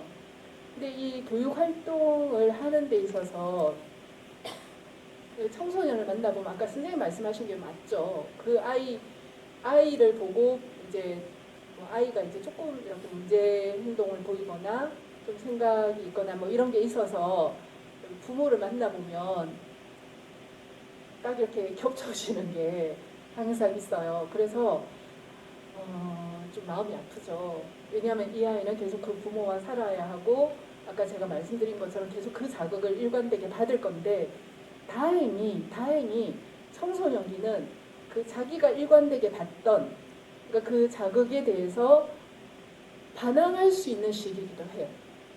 이건 좀 이상해. 그러니까 그저 그냥 묵묵히 그대로 그냥 수용하다가 자기에게 주어지는 어떤 자극에 대해서 좀 이렇게 자의식을 가지고 보려고 하는 때가 이때예요. 아까 그 과업을 이루는 시기라는 게 바로 그때거든요. 그러니까 그 모든 걸 예사롭지 않게 보려고 자기 안테나를 이렇게 세우는 시기인 거죠. 근데 그 예사롭지 않게 낯설게 보려고 하는 그 순간이 발동이 돼야 되는데 그리고 낯설게 잘 보는 성능 좋은 안테나를 가지면 되게 좋은 거잖아요. 이게 저는 실력이라고 생각하는데 그 시간이 그 예민한 감각이나 감수성이 주어질 겨를도 없이 뺑뺑이를 돌리니까 저는 좀 문제라고 생각하는데 부모의 그 자극, 부모가 던지는 메시지, 부모의 삶의 태도에 대해서 낯설게 보기를 저는 선생님이 만나는 아이들과 해내야 된다고 생각해요. 근데 그것 또한 사실 이제 자기 부모를 부정하는 거 쉽지 않잖아요. 부모하고 날마다 이제 싸우고 막 부모하고 갈등을 일으켜도 집 밖으로 나왔을 때 누가 자기 부모 욕하면 욱하는 게 모두 다 그렇잖아요. 근데 그 부모는 그럼 왜 그렇게 됐을까? 너의 부모는 왜 그런지 아니? 너의 부모는 너한테 왜 그러는지 아니? 라는 거를 그 아이와 이제 좀 저는 대화를 하는 편이기도 한데 그래서 그게 부모 탓이기도 하지만 사실은 부모 탓이 아닌 것도 있다. 부모도 어떻게 하지 못한 그런 일종의 불가항력적인 그런 사회의 요소나 뭐 이런 게 있었다. 그래서 부모를 좀 너그럽게 생각하되 부모를 넘어서야 된다라는 얘기. 이렇게 이제 아이하고 아름답게 대화를 주고받을 수는 없으나 결론적으로는 이런 대화가 오가야 되고 아까 이제 그 연역적 사고, 추상적 사고 이런 이야기 했는데 지금 아이들이 참 안 되는 게 역지사지가 진짜 어렵잖아요. 방금 선생님 말씀하신 것처럼 자기는 배려하지 않으면서 다른 사람은 모두 나에게 배려해주기를 바라는, 친절하기를 바라는, 자기를 응원해주기, 인정해주기. 그래서 자기는 다른 사람 절대 인정 안 하면서 자기를 인정 안 하는 어떤 장면과 만나잖아요. 그러면 얼마나 분노하는지 몰라요. 분노를 온몸으로 표현해요. 이렇게 해서 자기가 분노하고 있다는 걸 주위에서 다 알아야 돼. 친구들도 알아야 되고 교사도 알아야 되고. 막 이상한 표정을 짓기도 하고 뭐 욕을 하기도 하고 뭐 태도를 보이기도 하고. 그걸 친절하게 표현할 방법도 모르는 거죠. 근데 왜 타인이 저럴까? 왜 내 주변 사람들이 이렇게 반응할까?에 대한 거가 되려면 역지사지 할 수 있어야 되거든요. 이게 추상적 사고, 연역적 사고의 출발이란 말이에요. 저 사람은 왜 그럴까? 아, 그럴 수 있겠다. 이게 되면 좀 마음이 편안해지기도 하고 자기 행동을 바꿀 수도 있고 이건데 그거를 해내는 습관이 또는 연습을 진짜 할 기회가 너무 없고 부모도 그 기회를 주지 않고 해서 저는 선생님이 계신 곳에서 아이들을 만나고 계시니까 아이들하고 이 작업, 그러니까 역지사지 하는 걸 어떻게 해낼 수 있을까? 뭐 연극, 우리가 연극도 많이 하잖아요. 이렇게 역할놀이 이런 거 하는 게 사실은 역지사지를 연습해 보는 거라고 생각하는데 날마다 연극할 수는 없으니까 뭐 연극도 했다가 뭐도 했다가 해서 일관되게 좀 역지사지 해보는 다른 사람의 입장, 다른 사람의 생각, 다른 사람의 마음을 짐작해 볼 수 있는 그래 짐작해야지 다른 사람도 배려가 필요하다라고 하는 걸 느낄 거잖아요. 그러니까 이 역지사지를 경험하게 하는 게 저는 되게 중요할 것 같고 부모에 대해서도 좀 역지사지하면서 부모를 판단을 할 수 있어야 되는 거죠. 아, 부모의 세계는 이렇게 나쁘구나. 근데 이렇게 나쁜 세계화된 거는 우리 부모 잘못만 있는 건 아니구나 라고 좀 이해하고 양해하고 그렇지만 나는 좀 다른 세계를 만들어야 되겠다. 또는 다른 세계에서 살아야 되겠다. 다른 삶을 살아야 되겠다라고 정리되는 이 과정이 되게 필요한데 그걸 그런 의도를 가지고 내가 했다고 해서 그게 항상 잘 되는 건 아니에요. 잘 되는 거 아니에요.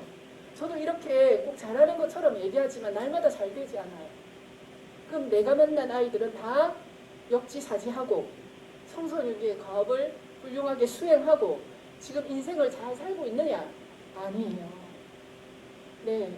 그런데 그럼에도 불구하고 그냥 그 희망을 가지고 그 바람을 가지고 내가 할 수 있는 건 그거밖에 없으니까 최선을 다해서 같이 하는 동료들하고 친구들하고 같이 고민하면서 어떻게 하면 아이들이 더 역지사지하게 할 수 있을까를 고민하면서 우리가 가지고 있는 조건이나 우리가 가지고 있는 능력이 이런 거니까 이번에는 이런 방법을 써보자 라고 머리를 모으면서 그걸 할 수밖에 없는 거죠. 그래서 우리가 만난 아이들의 10명 중 한 2명 정도가 된다면 그거야말로 행운이고 10명에게도 계속 그 메시지는 가야 되는 그 자극은 가야 되는 거죠. 이런 경우들은 있어요. 당장은 정말 하나도 안 바뀐 것 같은데 한 15년 뒤에 만났는데 그때 그 이야기가 제 인생을 바꿨어요. 이렇게 얘기하는 수도 있더라고요. 간혹. 그럴 때 우리가 막 희열을 느끼고 그렇잖아요. 그렇죠? 그래서 오늘 내가 하는 게 100% 열매를 맺을 거라는 건 진짜 그런 일은 없어요. 씨앗을 뿌리면 그중에 한 2개 싹이 나면 그것도 저는 참 큰 소득이다라고 생각을 하는데 그렇다고 8개 생각하면서 씨앗을 안 뿌릴 수는 없으니까 우리는 씨앗을 뿌리자. 그러면 어떤 씨앗을 뿌릴 건가를 같이 모여있는 친구랑 동료랑 고민하면서 씨앗을 뿌리는 거죠. 저는 그거밖에 없지 않을까라고 생각합니다. 저는 충주에서 왔고요. 네. 충주 행복교육부에서 이렇게 마을학교 활동을 하고 있어요. 마을학교에서 아이들하고 함께 하고 있는데 지금 말씀하신 것 중에 이제 가족하고 아이들의 연인 영향을 아주 강력하게 주는 요소로서 가족하고 학교를 얘기했잖아요. 아까 말씀하신 대로 가족은 끊을 수 없으니 혹시 중등 과정 6년을 다른 방식으로 학교에 벗어난 당신의 어떤 방향도 괜찮은 건지 그런 고민을 하셨는지 아니면 그런 곳이 있는지 어떻게 진행을 해야 되는지 한다면 학교를 안 보내는 방식으로. 그래서 저는 네. 학교에 일단 들어가면 네. 당연히 대학 입시가 연결되고 맞아요. 그런 거기서 헤어나지 못하는 건 확실하기 때문에 네. 부모들 입장에서는 딱 어떤 분기점에서 딱 결정을 해야 된다고 생각하는 네. 입장이라서 네. 저희가 마을 학교가 어떤 역할을 해야 한다는 그런 관점에서 본다면 네. 그 지점에서 부모들하고 이제 협의를 네. 해야 되는 거죠. 네. 그랬을 때 혹시 저희가 네. 본받을 만한 어떤 네. 모델이 있는지 네. 아니면 그것도 괜찮은 방법인지 네. 그걸 한번 여쭤보고 싶었어요. 그러니까 그런 사례들은 사실 우리가 흔히 이야기하는 대안학교들이 그런 사례들인 거죠. 근데 이제 저는 그게 대단히 난이도가 어려운 일이라고 생각해요. 그러니까 그 아까 말씀드린 이 탈근대에 대한 일종의 에너지가 막 분출되던 그때 새로운 교육에 대한 막 꿈을 꾸고 2000년대 초반부터 한 2005, 6년까지 대안학교가 엄청 만들어졌어요. 그런 대안학교들이 지금 문을 닫은 데도 꽤 있어요. 학생 모집이 안 돼서 지금 이제 학교 이제 문을 닫아야 되겠구나 하는 데들도 있고,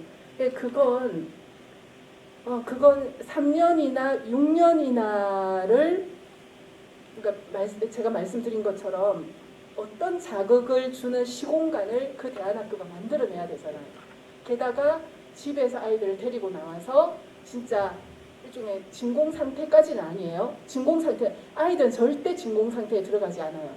지금은 특히 뭐 인터넷이나 이런 것만 연결되면 지구 아닌 우주를 돌아다니기 때문에 절대 진공은 아니에요. 그럼에도 불구하고 아주 강력한 자극을 줄 수 있는 어떤 시공간을 만드는 거잖아요.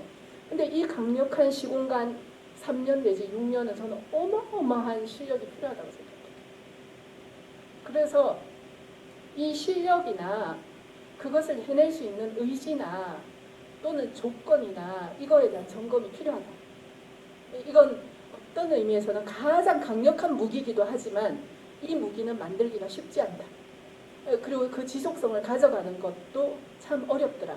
근데 저는 도전해볼 만한 것이고 그걸 해내고 있는 데들도 있죠. 뭐 흔히 이야기하는 대안학교나 또는 외국 사례들도 있어요. 사실은 오늘 얘기한 청소년에 관한 이야기나 이런 게 우리나라만 이런 게 아니에요. 전 세계적인 추세이기 때문에 이것에 대한 반성으로 뭐 여러 나라들이 하고 있어요. 우리가 공부를 많이 열심히 했던 덴마크 사례는 여러 가지 사례를 보여주기 때문에 저는 그런 의미에서 좋은 자극을, 건강한 자극을 지속적으로 줄 수 있는 어떤 시공간을 만들어낸다면 그것도 하나의 방법이 될 거라고 생각하는데, 다만 아까 제가 성미산 마을이나 삼각산 마을의 예처럼 어떤 특별한 사람들만이 하거나 누리거나 할 수 있는 것에 대한 문제의식은 우리가 계속 가져야 된다고 생각해요. 그것도 그냥 우리끼리 하면 괜찮은데, 예를 들면 공공이 여기에 힘을 보탠다든지 또는 공공의 힘으로 뭔가를 해내고 싶다든지 하면 공공성에 대한 고민을 해야 되는 거고, 그건 몇몇 사람들만을 위한 어떤 시공간이면 안 되는 거죠. 그러니까 문턱이 사실 없어야 되는 거죠. 대부분의 사람이 정말 필부들인데 그나마 좀 양식을 가지고 그래도 애들이 이렇게 살아야 되지 않을까? 우리보다는 좀 더 나아야 되지 않을까? 우리보다는 조금 더 행복해야 되지 않을까? 인간 사라는 게 날마다 행복할 수는 없으나, 그런 유토피아는 없으나, 그래도 아이들이 청소년기에는 그런 걸 상상하고 그걸 만들어낼 수 있는 에너지나 실력을 갖추기 위해서 해야 되지 않을까라는 이 상식적인, 이 정도는 되게 상식적인 바람인 거잖아요. 이 바람을 가지고 자기의 삶터에서 실천하는 그 분들과 함께하는 방법이 저는 지속 가능한 거 아닐까라고 생각을 하는 거예요. 그런 제가 면에서 지금 그 경험하고 보고 있는 그 현상이 저희 충북이니까요. 네. 그 교육청에서도 대한형 맞아요. 공립학교 지금 하고 있고, 네, 충북에서 오디세이, 저희 서울에서 하는 오디세이 학교를 열심히 보고 예, 많이 그걸 보고 만들려고. 다니시더라고요. 네네네. 그래서 2023년인가 네, 저도 뭐 가서 만들어지고 있는데 또 저희도 행복교육교사 하면서도 예산을 갖고 있잖아요. 반가우면서 보편화되는 데에서 반가우면서 또 확산되는 데에서 네, 딱 예산이 딱 들어오는 순간 네. 발전 가능성이 이제 딱 막히는 거죠. 어떤 면에서는. 어, 그 안에서만 딱 안주하려고 하는 것도 있고 맞아요.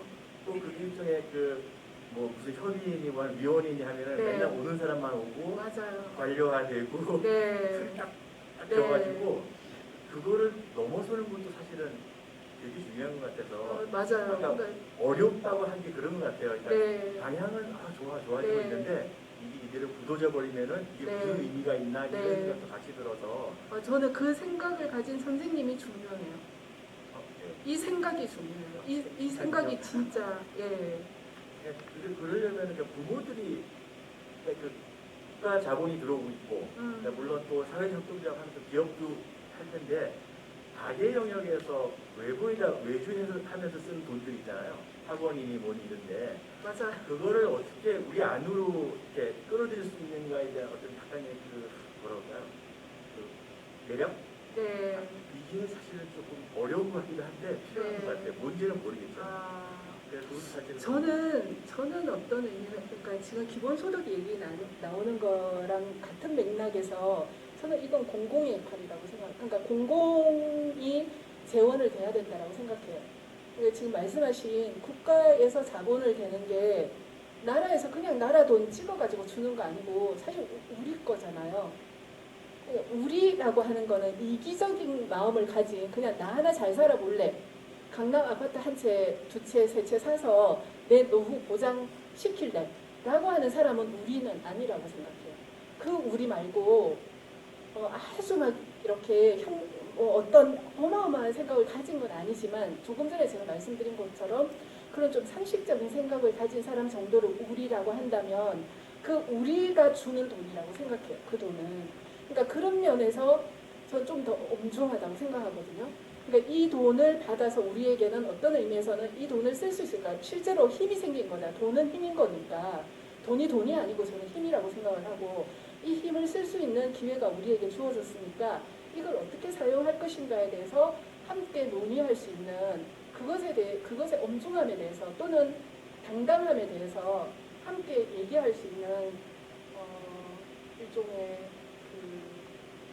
혼자서는 진짜 힘들어요. 그 커뮤니티가 저는 있어야 된다고 생각하고 이 커뮤니티가 있으면 그런 매너리즘에 빠지는 거를 계속 환기하는 역할도 할 수 있을 거라고 생각하거든요. 그런 일들이 되게 많아요. 그래서 돈 끊어지면 안 하잖아요. 네, 그러니까 우리는 돈 끊어져도 한다가 제일 중요한 것 같아요. 근데 돈 끊어져도 한다. 그렇게 배수진을 치고 일하는 사람들 보면 돈 안 끊어져요. 왜냐하면 돈 때문에 하는 거 아니니까. 진짜로 자기 점검, 솔직하게 자기 점검해야 돼요. 우리 뭐 때문에 하지? 이것 때문에 하나?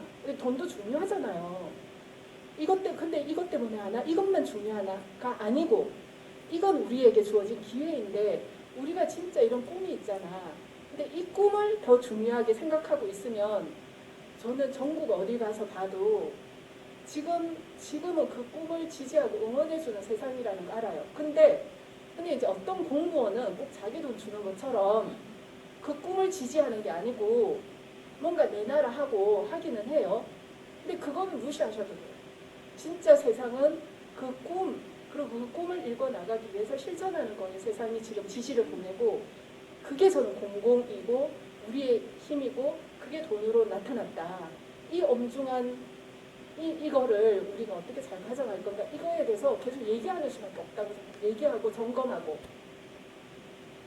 근데 이제 같이 일하다 보면 사실 그거 지적하기 어렵잖아요. 동료 중에 그렇게 좀 이렇게 보이기도 한데 지적하기 어려운데 그럴 때 술 마셔야 되겠지. 그냥 화장실로 부르거나 뭐 이렇게 서로 지적할 수 있는 이 관계와 커뮤니티를 만드는 거가 중요한 것 같고 그러니까 저는 이 공공성을 잃지 않는 것. 이 공공성이라고 하는 게 단순히 뭐 국가 사업을 한다, 시 사업을 한다가 아니고 이게 누구에게서 위임받은 동일까? 누구에게서 위임받은 활동일까를 계속 생각해야 되는 것 같아요. 그 누구는 저는 우리라고 생각해요. 그 정말 선량한 좀 양심을 가지고 살려고 하는 그 시민이거나 그 사람들이 저는 우리라고 생각하고 그들에게 위임받은 거다. 아이를 좀 그래도 좀 제대로 키워보려고 하는 그들에게 위임받은 거다라고 생각하면 사실 좀 이렇게 떨리잖아요. 조심스럽기도 하고. 네, 쉽지는 않죠. 감사합니다. 저도 오래 배웠지만 또 오늘 강의를 들어보니까 소신을 돌아가서 18년 전으로 돌아가서 느끼는 것도 있고 저희 모두에게 던진 질문일 수 있을 텐데요. 아까 그 마을에 어른이 있을까? 라는 생각을 하게 되는 적이 있었어요. 그래서 하나의 꿈은 내가 좋은 어른이었으면 좋겠다. 선생님이 아니라 아빠가 아니라 좋은 어른으로 기억됐으면 좋겠다라는 게 첫 출발이었는데 그러니까 작은 얘기 하시면서 되게 공감이 됐고요. 저희가 현장에서 여기 계신 분들이 막 하다 보면 마을이라고 합게 되는 순간 좋은 어른, 좋은 자금만 있는 게 아니잖아요. 그렇죠. 그래서 이제 그런 게 그 교과서적인 얘기 말고 실제 현장에서 부딪힐 때 어려움들이 굉장히 저도 있었고 많이 있으실 것 같아요. 그래서 이제 갈등도 하고 고민도 되고 아까 부모 얘기도 하셨지만 사실은 지역으로 마을로 확장되는 순간 그런 이제 위험 리스크에 네. 노출되기도 하거든요. 네. 그래서 그런 부분을 현장에서 어떻게 좀 네. 극복할 수 있을까 이런 네. 부분을 여쭤보고. 네.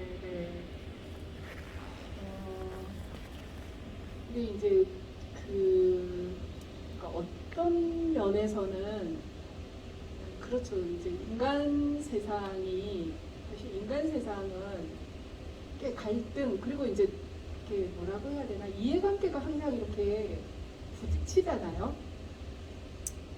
그래서 아까 이제 공공성 뭐 이런 이야기를 했으나 저는 그러면 되게 완벽하게 공공성을 날마다 다짐하고 공공성을 실천하느냐 하면 아니에요.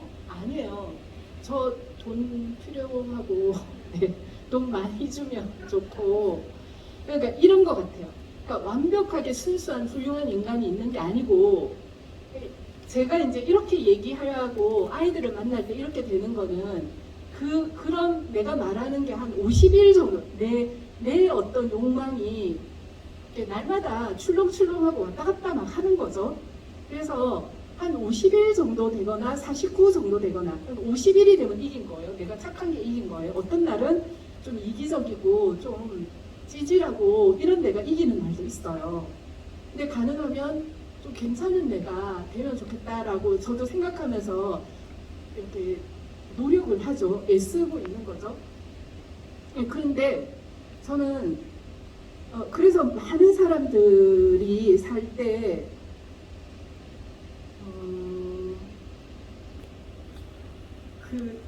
이기적이거나 또는 자기가 다 먹어야지 기쁘거나 어쨌든 좀 자기보다 약한 사람은 힘들어도 된다거나 이런 생각이 그 사람 안에도 아마 53이거나 그러니까 그렇지 않은 생각이 40이거나 그렇다고 생각하는 게 60이거나 이런 거지 일관되게 악마, 일관되게 천사는 없는 것 같아요. 그러니까 그런 면에서 제가 이제 이렇게 활동을 하면서는 저는 이제 그렇게 생각해요. 인간은 온전히 천사, 온전한 악마는 없다. 자기 안에서 날마다 갈등하고 자기 안에서 싸우고 그러면서 우아한 척하고 또 어떨 때는 이기적인 모습을 드러내기도 하고 부족한 모습을 드러내기도 한다. 이거에 대한 일종의 파악이 있는 거죠. 그러니까 그런 면에서 뭐 거버넌스를 하든 또는 민간의 어떤 누군가와 만날 때든 그 인간이 가지고 있는 이해관계에 대해서 외면하진 않아. 그냥 그럴 수 있겠다. 그럴 거다. 라고 하고 그럼에도 불구하고 우리가 가지고 있는 어떤 생각이나 이런 것들을 그러니까 희망하기는 그분이 그냥 자기가 이렇게 뭐 마을 교육 공동체나 이런 게 전혀 상관없고 어깃장을 놓는 사람들도 있잖아요. 근데 그분 안에도 80대 20이어도 20이라고 하는 어떤 게 있는 거죠. 어떤 씨앗이 있는 거죠. 그래서 내가 어떤 영향을 미쳐서 그게 30이 되고 40이 되고 어느 날 50일로 역전이 되는 순간이 있으면 되게 좋겠다라고 하지만 그렇게 될 가능성은 거의 낮기 때문에 안 만나요. 같이 안 해요. 그런 사람하고. 그래서 가능하면 저도 현재 상태에 제가 더 실력이 생기면 어떨지 모르겠지만 현재 상태는 그 왔다 갔다 하는 이 갈등의 순간에 그래도 좀 염치를 차리고 좀 체면 같은 거 있고 좀 상식적으로 자기가 혼자서는 이기적이 될지언정 그래도 좀 상식적으로 살려고 노력하는 사람하고 해요. 그리고 기관도 마찬가지고. 그래서 안 맞으면 안 한다. 아까 저는 그 배수진을 치는 게 되게 중요하다고 생각하거든요. 안 할 수 있다 라고 생각하는 순간 그 일은 계속 되더라고요. 제가 오디세이 학교 아까 이제 그 충북에서 추진하려고 하는 오디세이 학교라는 게 어떤 시스템이냐면 지금 이제 7년째 하고 있는 거거든요. 2014년에 세월호가 이제 있고 그 세월호는 뭐 우리 모두에게 충격이었는데 그때 다양한 솔루션을 이제 사람들이 막 찾았잖아요. 그때 이제 서울시 교육감이 찾은 솔루션이 뭐냐면 그때 이제 4월에 세월호가 있고 5월에 교육감 선거가 있었어요. 그래서 전국의 이른바 진보 교육감이 대거 이제 당선이 됐고 그때 서울에도 조희연 교육감이 이제 당선이 돼서 그분이 자기의 공약으로 내걸었던 게 뭐냐면 일반고 살리기.